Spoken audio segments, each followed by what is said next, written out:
ఒంట్లో ఓపిక, ఇంట్లో కూరగాయలు లేవు. అలాంటప్పుడు మనం ఏం చేయాలి? మన ఒంటికి ఓపిక రావాలి, తినడానికి కూర గావాలి. ఆ రెండిటికి సరిపోయే విధంగా మనం ఈజీగా ఒక కర్రీ చేసేద్దామా?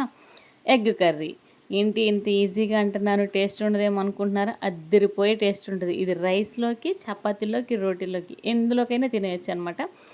మరి మనం ఇంక రెసిపీలోకెళ్ళిపోదామా? ఓకే. ఇక్కడ చూసారా 4 గుడ్లున్నాయి. 4 అంటే దేనికనుకుంటున్నారు? మేమిద్దరం, మాకిద్దరు. అంటే నేను, మా హస్బెండ్, మా ఇద్దరు పిల్లలనమాట. అలాగే మీకెన్ని ఎగ్స్ కావాలనుకుంటే అన్ని ఎగ్స్ మీరు బాయిల్ చేసుకున్న తర్వాత ఆహ్, ఒక హ్మ్, ఒక మూకుడు పెట్టుకుని పొయ్యి మీద దాంట్లో కొద్దిగా ఆయిల్ ఏసుకొని పసుపు, సాల్ట్, కారం వేసుకున్న తర్వాత దాంట్లో మనం ముందే ఉడకబెట్టుకున్న గుడ్లకి ఘాట్లు పెట్టుకుని దాంట్లో పెట్టుకోవాలనమాట. ఎందుకంటే గుడ్లు ఫ్రై చేసుకోవడానికి. అలా ఘాట్లు పెట్టుకోకపోతే గుడ్లు టప్ టప్ అని పేలుతవనమాట. ఎక్స్‌పీరియన్స్‌తో చెప్తున్నాననమాట. అదనమాట.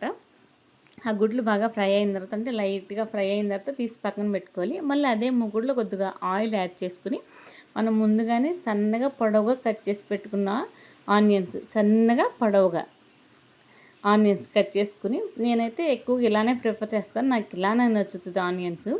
సన్నగా పొడవుగా కట్ చేసుకొని పెట్టుకున్న ఆనియన్స్ యాడ్ చేసుకోవాలనమాట. అవి కొద్దిగా ఫ్రై అయిన తర్వాత దాంట్లోకి మనం సాల్ట్ కలుపుకోవాలనమాట. సాల్ట్ కలుపుకొని ఇంకొంచెం మూత పెట్టి ఉడకనిస్తే ఉల్లిపాయలు ఇంకొంచెం బాగా మగ్గుతాయి అనమాట. అవి అలా మగ్గిన తర్వాత అంటే గోల్డెన్ బ్రౌన్ కలర్‌లోకి వచ్చిన తర్వాత అల్లం వెల్లుల్లి పేస్ట్ కూడా మనం యాడ్ చేసుకోవాలండి. అల్లం వెల్లుల్లి పేస్ట్ యాడ్ అయిన తర్వాత అందులోని పచ్చివాసన అంతా పోయిన తర్వాత మనం ఏం చేయాలంటే టమాటా ముక్కలు యాడ్ చేసుకోవాలన్నమాట. టమాటా ముక్కలు యాడ్ చేసుకున్న తర్వాత అవి మెత్తగా అంటే టమాటా ముక్కలైనా యాడ్ చేసుకోవచ్చు, మీరు పేస్ట్ అయినా యాడ్ చేసుకోవచ్చు. నేను టమాటా ముక్కలు యాడ్ చేసుకుంటున్నాను. ఇక దీంట్లో మెయిన్ ఇంకా టమాటోలోనండి, మనం చింతపండు అదేం వేసుకోవట్లేదు. ఓన్లీ టమాటా, కోడిగుడ్డు అనమాట, ఇంకా ఉల్లిపాయ అంతే. అది బాగా అంటే మెత్తగా మెదిగిపోవాలన్నమాట. ఉడికిపోయిన తర్వాత ఆ టమాటాలు దాంట్లో మనం పసుపు, ఉప్పు, కారం అంటే మన టేస్ట్‌కి తగ్గట్టు యాడ్ చేసుకోవాలండి. అలా యాడ్ అయిన తర్వాత కారం వేసిన తర్వాత ఏంటంటే మనం వెంటనే మూత పెట్టకూడదండి. ఒక 2 మినిట్స్ అలా వదిలేయాలి. లేకపోతే ఏమవుద్దంటే కర్రీ అంతా పచ్చి వాసన వస్తదనమాట. ఆ కారం వాసన అంతా వస్తది. అందుకని మూత పెట్టిన తర్వాత ఒక 2 మినిట్స్ అలా వదిలేసిన తర్వాత కలుపుకొని మనకి దాంట్లో కావాల్సినంత వాటర్ పోసుకోవాలనమాట. ఈలోపు అది మరుగుతూ ఉంటది. కొద్దిగా ఆయిలు ఏదైతే వాటర్ ఉందో అది బాయిల్ అవ్వాలనమాట. ఈలోపు నేను మీకు చిన్న స్టోరీ చెప్తాను. ఈ బాయిల్ అయ్యేలోపు మేము చదువుకునేటప్పుడు చిన్నప్పుడు హాస్టల్‌లో ఉండేవాళ్ళం అనమాట. అప్పుడు మాకు అక్కడ గుడ్లు ఇచ్చేవాళ్ళు. డైలీ ఇచ్చేవాళ్ళు లేదా డే బై డే ఇచ్చేవాళ్ళు. అప్పుడు మాకు గుడ్ వాల్యూ నిజంగా తెలిసేది కాదు. ఈ గుడ్లు ఎవరు తింటారు రోజు, లేదా తెల్లగా ఉన్నాయేంటి గుడ్సు, ఎగ్స్ సారీ ఈ ఎగ్స్ ఏంటి ఇంత తెల్లగా ఉన్నాయి రోజు ఎవరు తింటారని పక్కనోళ్ళకి ఇవ్వడమో లేదా పడేసేయడమో అలా చేసేవాళ్ళం. నిజంగా గుడ్డు వల్ల ఇన్ని బెనిఫిట్స్ ఉన్నాయని మాకు తెలీదు. అంత నాలెడ్జ్ అప్పుడు మాకు లేదు. ఉన్నా మేము పట్టించుకోలేవాళ్ళం కాదు. ఇది కూడా ఉంది కదా, ఆ ఏజ్ అంటే అంతే ఉంటది కాబట్టి ఎగ్స్ తినడం వల్ల చాలా మంచిదండి. అంటే ఎస్పెషల్లీ కిడ్స్‌కనమాట. కిడ్స్‌కొచ్చేసి ఏంటంటే కొంతమంది యెల్లో పెట్టరండి. అదెందుకో నాకు అర్థం కాదు.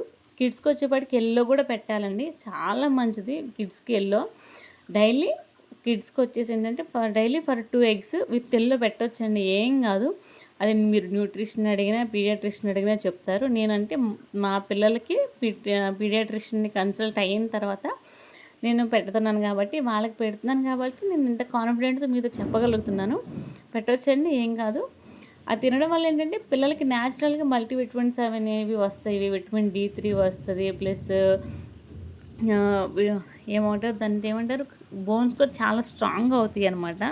మనకి బ్రెయిన్ డెవలప్‌మెంట్‌కి మెయిన్ అనమాట బాగా. ఈ ఏజ్‌లో వాళ్ళకి బ్రెయిన్ డెవలప్‌మెంట్ అనేది చాలా అవసరం కాబట్టి దానికి బాగా ఉపయోగపడుతుందండి. ఏదైనా ఎగ్ నుంచి మనకి న్యాచురల్‌గానే వస్తాయి కాబట్టండి దాన్ని అంత అవాయిడ్ చేయాల్సిన అవసరం లేదు. కిడ్స్‌కి మనం చాలా హ్యాపీగా వాళ్ళకది మనం పెట్టొచ్చనేది నా ఉద్దేశం. అది నా చిన్న సజెషను. మీకు నచ్చితే తీసుకోండి.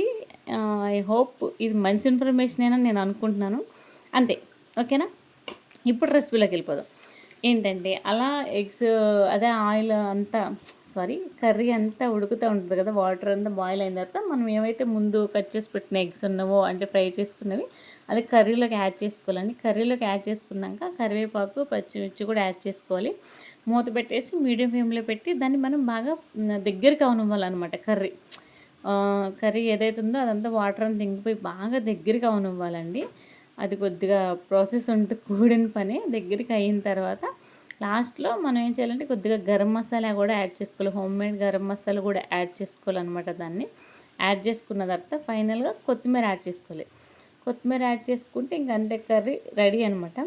నిజంగా అండి చాలా అంటే చాలా బాగుంటుంది. ఏంటి ఇంత ఈజీగా అయిపోతుంది కర్రీ, టేస్టీ ఉంటుందా ఉండదా ఈ డౌట్స్ అసలేం పెట్టుకోవద్దు. నన్ను నమ్మండి, నేను చెప్పే ప్రతి రెసిపీ బాగుంటుంది. నేను ఇంట్లో చేస్తాను కాబట్టి నేను చెప్పగలుగుతున్నాను, లేకపోతే లేదు. మీకెన్నో చెప్తానండి, చెప్పండి నేను తిననప్పుడు. అవునా కదా.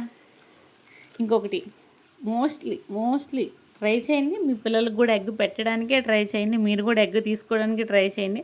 ఎగ్ తీసుకోవడం వల్ల ఏంటంటే అటు కిడ్స్కి మంచిది, ఇటు ఎల్డర్స్కి మంచిది, అందరికీ మంచిది అనమాట. అడల్ట్స్కి కూడా మంచిది కాబట్టి తీసుకోండి, బాగుంటుంది. మనం కూడా హెల్తీగా ఉంటాం, మన చుట్టూ వాళ్ళు ఉన్న వాళ్ళు కూడా హెల్తీగా ఉంటారని ఫీల్ ఉంటుంది కాబట్టి.